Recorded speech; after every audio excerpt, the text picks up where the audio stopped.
Good morning, everyone. I thought that I would just, talk. I'm not doing anything crafting related that's exciting at the moment. I'm still working on, the boring stuff. So I thought, while it has to be boring, I can at least have conversation. And I won't look crazy because I'm talking to a camera. So, anyway, let's talk about my trip. A little bit, anyway. For most of you, you know that I went away all of May, some of April. It was a long time to be away. I have to say I had a great time. But it was, I was away from home a little bit too long, I think. And anyway, we went to the island of Maui. And my younger brother, came with us for the first 2 weeks. And then he left. And then my husband and mother-in-law, they left the next week. So they stayed on a week. So they had a total of 3 weeks. And then I stayed on for another 11 days. And my best friend that I grew up with, literally, we've known each other 50 years, she came for the 11 days, and we had so much fun. I was exhausted, I have to say, because I should have done it the other way. I should have had her come the first 10 days, and then, because we didn't sit together on the plane going home anyway, I'd already booked my seats, and when I fly home, I know this sounds so snobby, but when I fly home, I have to use plus seating because it's an overnight flight, and I can't stand it if you're, stuck between two people you don't know. I have this thing about strangers touching me, and I always seem to get put beside that real skinny person who for some reason has to lean over onto your side, and I'm sitting, with my arms tucked into my seat because I just feel like it's such an intrusion. Personally, I don't like the way that turned out. Not at all. I think I have to redesign this page and send you guys all the new one. It's a little narrow. I don't know how I managed that one. I can make this work, but I might redesign it for you guys and make it a little easier. Sorry, I divert. What was I saying? Oh, yes. I have this thing about touching strangers. Anyway, so we always get the plus seating. Plus, usually my husband's with me, and it's just the two of us. So, we have the 2 seats, because plus seating only has 2 seats, and then the middle one they've taken out, and they put a big console in between it. It's quite nice. It is a lot more money, but you know what? I saved points. That's how I do it, just so that we can have the nicer seating coming home, because you're exhausted. It's the red eye, right? You leave it. Well, this time we left a little later than scheduled because the flight the previous day had been canceled, and so they bumped us. So we were supposed to leave at 10:40 at night, Hawaii time, but we ended up leaving, I think, almost 11. I believe it was almost 11 o'clock. So you can imagine, in Hawaii I generally go to bed by 9 o'clock, just because I'm exhausted, and I never really get over West Coast time. I don't know why, but I never really seem to adjust. And so, actually that works fine now. Oh, that's funny. Maybe just because I hadn't burnished it yet. Anyway, so what was I saying? Okay, so we taken the flight home, and like I said, I think it would have been nicer if she'd come in the first 10 days, because by the time she came, I was pooped, from doing all kinds of stuff for the 3 weeks before she came. And she'd never been to Maui. We'd gone to Oahu 5 years ago together for a couple of weeks. And so she had, been to the islands, but she had never been to Maui. Vast difference between Oahu and Maui, for sure. So, other than that, that was fine. We'd go to the pool. I think we spent 3 hours a day at the pool, which is like, yeah. I mean, you guys have seen me. I'm pretty white. And so by the time I came home, I had a great tan. I normally don't tan very well, but yeah, 3 hours a day. That's probably why I don't tan very well, because I don't spend hours and hours at the pool. But I thoroughly enjoyed it. Of course, after laying in the sun for that long, you're tired. The sun really wears you out, makes you tired. So we'd get back into the room and she'd say, okay, what are we going to do now? I was like, nothing. But then I'd have a shower and I was good to go. So we had so much fun. I got lost a couple times, which is always fun. I mean that seriously. Just because, hey, you discover new things, right? I found a new Ross store when I was there that I didn't know was there. So for all you Canadians, oh man, Ross is such an awesome store. I really wish we had them up here. It's kind of like a Winners, you guys, for my Canadian buddies. It is kind of like a Winners, only better, I think, anyways. I don't generally find too much at Winners, although now I'm finding more because I'm not in the plus sizes anymore, which is pretty awesome. Okay, update on that, because somebody's going to ask me. How did I do on my keto in Hawaii? I have to say I did phenomenal. I came home, weighed myself, lost 6.5 pounds. That has never in my life happened. So yeah, I was beyond stoked. And I broke the 200 mark, you guys. So very, very excited about that. Because I'm not looking back, right? That's it. I mean, I will never be that big again. So everybody in my family lost. My husband lost 1.5 pounds, and he'd already lost over 100 pounds. So for him to lose anything at all was it's all gravy for him. And then a week after, because while he was here and I was still there, he lost another 1.5 pounds. So he's doing amazing. I'm getting a little nervous now though, thinking that he's gonna lose too much weight. But no, he said he wants kind of like a buffer of 5 pounds or so, for those times where you do go out and maybe eat something you probably shouldn't have. I did that my first week there. If you've ever been to Maui, in Paia, there's a restaurant called Flatbread Pizza. Best pizza I've ever had. And I love it because it's really thin crust. And I am, I can't eat wheat. I'm not supposed to eat wheat. I'm not allergic to gluten. I'm allergic to wheat, which is, I know, weird. But, yeah, that's how I roll. And anyway, they have this amazing pizza, and I thought, well, if I'm going to do it, let's do it early in the trip, and then I can get back on my program. And I did most of the cooking. My brother cooked, a few meals, 3 or 4 meals, which is a nice break for me, because I usually do all the cooking.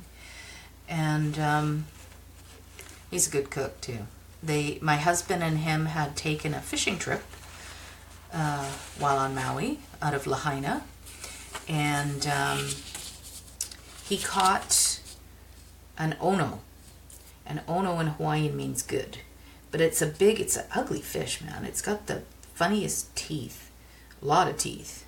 Looks very vicious, but I don't know that it is. It's just good meat, though. It's nice, white, firm, fish. So my brother cooked it because he actually, I'd consider him a fisherman. He goes every year and they fish on the ocean off of Vancouver Island here. He's taking my husband this year. And as that was his retirement gift to him, was 4 or 5 days, I think. I can't remember, but it's this July. So anyway, he's pretty excited about that because my husband does like to fish. He's just never ever had time in his life to do it. And yeah, workaholic, right? They miss out on a lot of stuff. Anyway, I divert again.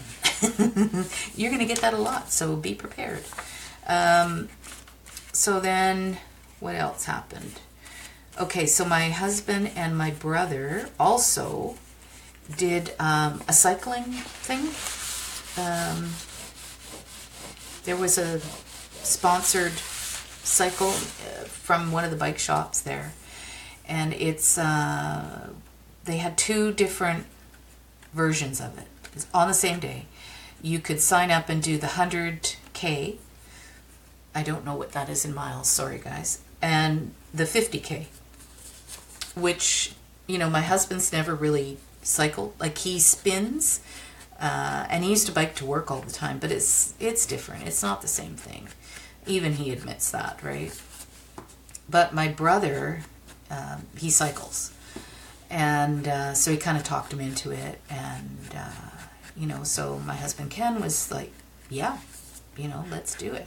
So he did a lot of bucket list type stuff. My younger brother also took a helicopter tour, which, you know, he's always wanted to do. But we were running pretty low on money, so my husband opted not to do it. And I think that was probably the smart thing, because he would have wanted to take his own photos, but it's very difficult in a helicopter. And some of the ones that are, you know, the one my brother wanted to take was that open door helicopter, but they don't allow you to take a regular camera. They will only allow cell phones, and I think it has something to do with possibly dropping your camera out the helicopter. I don't know. But anyway, and on the fishing thing too, they weren't all that thrilled because I guess there's all kinds of state laws for the fishermen. They can get fined pretty big if there's any injuries. So really, you know, they weren't on the excuse me, on the rods very much. They had to set them and then walk away and leave them alone, kind of deal. And that's, you know, my brother's like an experienced fisherman, so for him it was boring. I mean, that kind of fishing was boring, and it wasn't cheap, right? So you expected a little bit more. I mean, you know, he liked the guys were great that ran the boat and the whole 9 yards, and that part was fine, but they wanted to be more involved.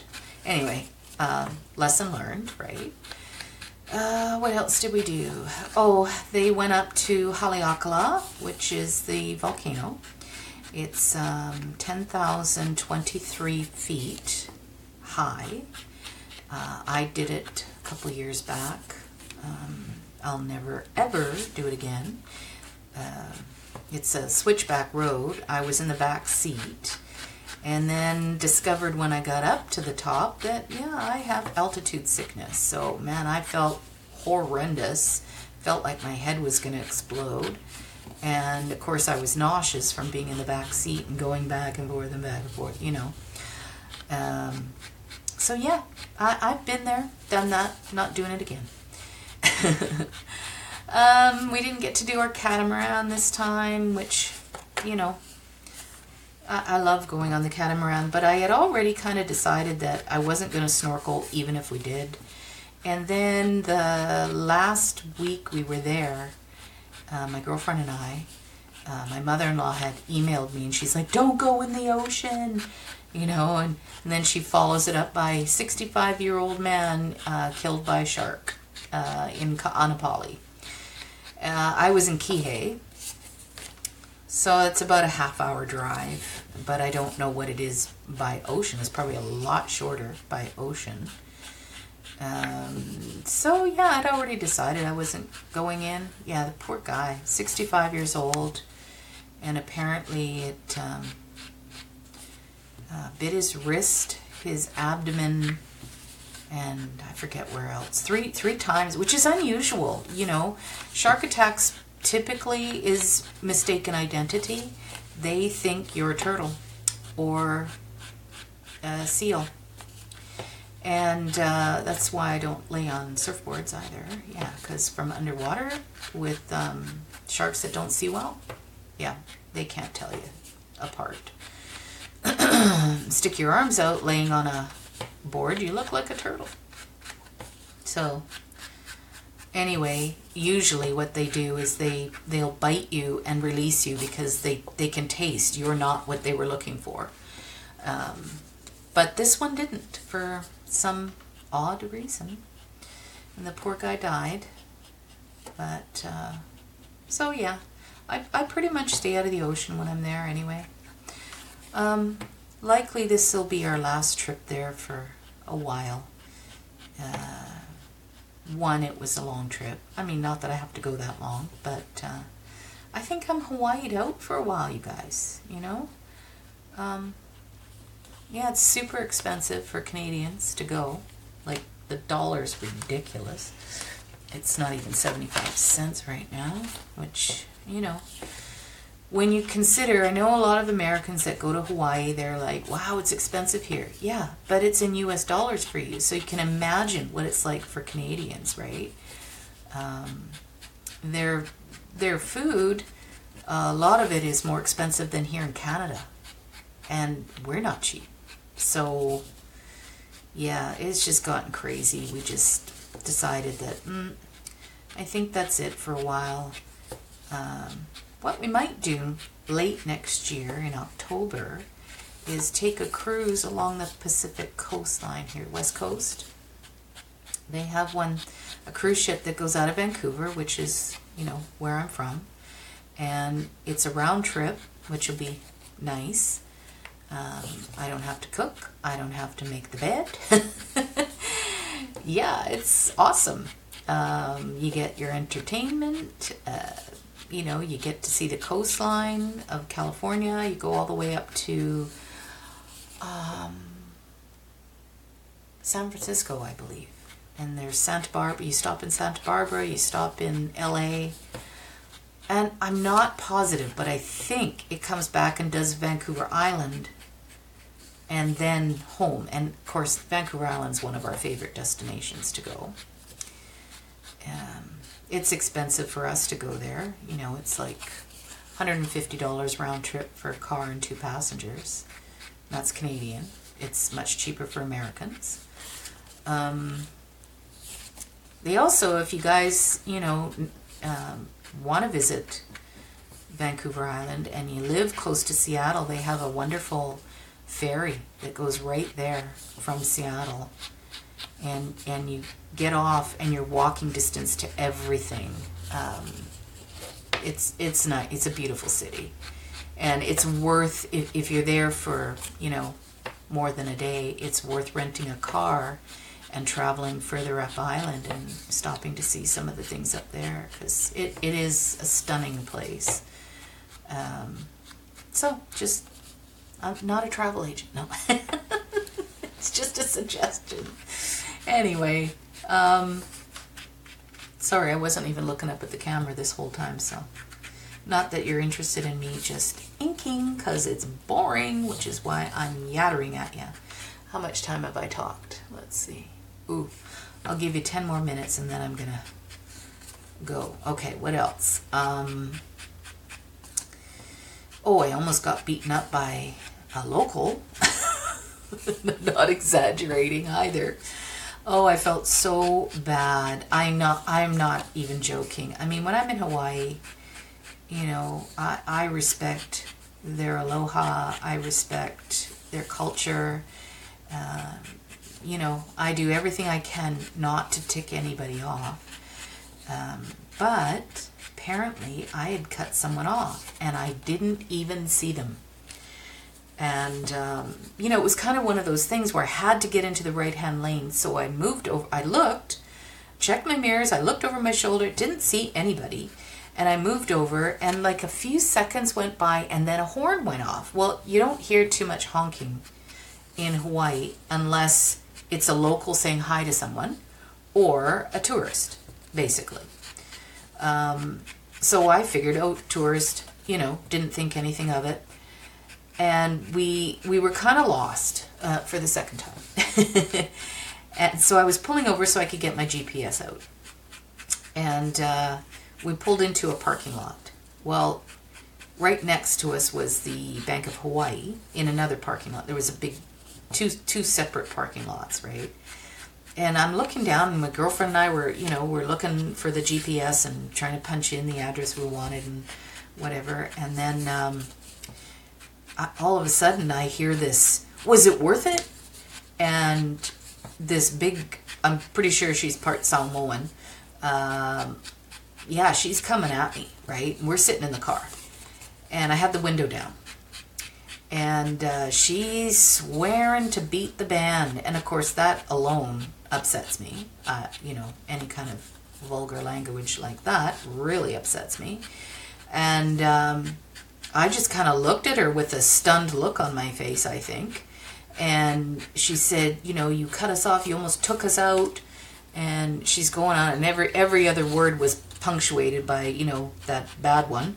And, she's really upset, irate. She's shaken. She's that upset. And she said, I had my parents in the car, and you almost took us out, and all this, right? So then finally, she says, I'm already messed up. And I didn't clue in what she was talking about. And then she said something about being in a car accident.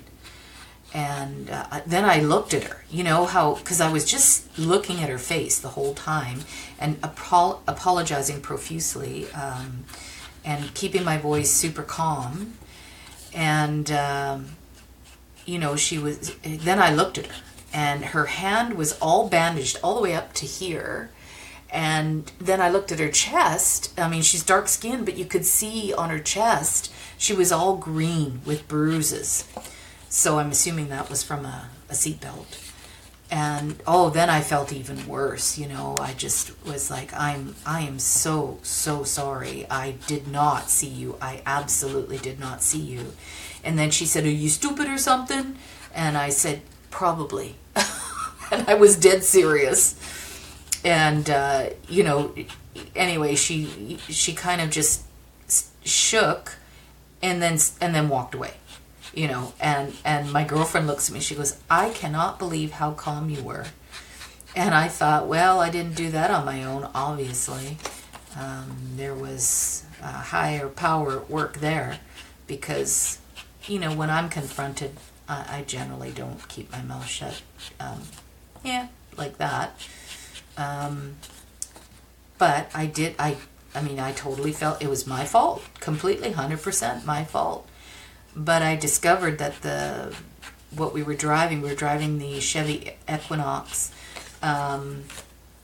It has a real blind spot for me, and I never noticed it before, because I don't typically drive a lot on the islands. My husband does. And, so, boy, after that, I was super careful after that, and I felt horrible. Anyway, that's the first for me. That'll be a last, I hope. No wonder they hate tourists. Okay, what else do we do? Well, tons of shopping. We went to this wonderful craft fair up country that they do every year at Seabury Hall, and it's a campus for a private school, and they fundraise to allow more underprivileged children to get better educations. So they have a ton of local artists there, and the grounds alone. If you don't know what a jacaranda tree is, look it up. they're stunning in bloom. They're I don't know where they originally come from, like what part of the world, but they are stunning. And up country in Maui, there's a ton of them, like, and they are huge. So we were fortunate enough to be there while they were in bloom, and got some pictures of that, and you know, spent again too much money, but we love supporting local art. And yeah, and did you also know, my fellow Canadians, that when you shop in the States, if it's made there, you don't pay duty? Did not know that, but an American told us that. Sometimes you have to get your receipt stamped. But if, in this case, what happened was some of the artists, they had stickers with their name and the whole 9 yards on it. And she said, we've never had a problem with that. So, yeah, keep your receipts, keep whatever tags they put on it. You know, if you're ever asked. I've never been asked, personally. So even though I did spend a lot of money, I didn't have to declare a lot of stuff because most of it was made in Hawaii. So that's a bonus. My husband was overweight on his luggage coming home, which was a little funny, but not so much because it cost us an extra $100 for that. Which WestJet, if you're watching, little upset about that because we paid for plus seating, which allows you 2 checked bags. And he had 1, and they still charged him $100. Now, I have been told it has to do with the weight. But where are you going to whip out another bag, right? Out of your back pocket? Not likely. Anyway, they charged him $100. It cost you $30 to check a bag, but they charged you $100 for the overweight? What is that about, right? And I'm a faithful WestJet flyer. Faithful. I don't fly any other airline. And I was miffed like you would not believe. Because I'm thinking, he got 2 check bags anyways. You know, like that didn't make sense. So, yeah, I decided, well, I am going to get an extra bag and pay the $30. Well, I didn't know till I got to the airport. We actually get 2 free bags. So all I paid for was my extra bag, which would cost me $30. No, it was $20 at Ross. So that's all I paid because I figured for sure if I put everything I had in mind, 100%, I would be overweight. Absolutely. So that worked out good. I didn't pay for anything. And the flight home was great. Little turbulence, but nothing I couldn't handle. Finally got over that terror of flying, and yeah, it was a good flight. Actually got breakfast. That's the first. They've never offered that before. So that was really nice. Anyway, okay, I'm pretty sure you're dead tired of listening to me yammer away. Hopefully I'll be finished all this stuff and then come back with something fun to do. Thanks for watching, you guys. Bye.